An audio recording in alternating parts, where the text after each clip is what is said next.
پشتی دربازبونا چند سالان ده آواربون و دربدریه دا کمپا دومیزدو لباجار دوگ بریا نیزی 3 سالان باوش آخواه جبوی آواره و پنابرین روش آوا وکرن.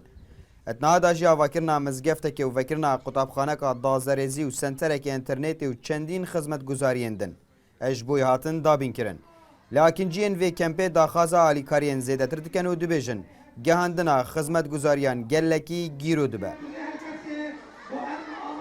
والله ما تخصقو زوتر اف سالم ما هاتن خزيقو زوتر بهتانا اف تشيكرن اف مدرسه اف چکا انترنتی بهتر و خدمت آلیکاریا زاروکی ما با عائله ما بانا قال كي في سال 5 سال ما هاتن نفيده كي قال كي اهتمام وان بشكي زمر زي دبكن وقال كي اهتمام بدن زاروكي ما في سال 5 سال ما هاتن نفيده كي كردستان الحمد لله يعني آلیکاریا متكن بس بشكي دن زي دبكن شمر مدرسه به هيك آلیکاریا روضه به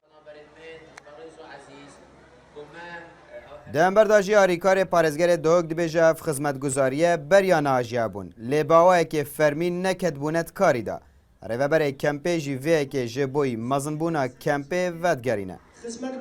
پارزگاه دوکی بردوام جیکو بتر خدمت پیشکشیوان کمپین پارزگاه دوکی که چیت آوره چیت پنابرا و بوزانیجی الهفتیابی تن دست بگین و باشکر ناتوریت آوه الکمپا 2001 و 2002 اوجی پمانگی نباین پارزگاه دوکی و ریکرای نسب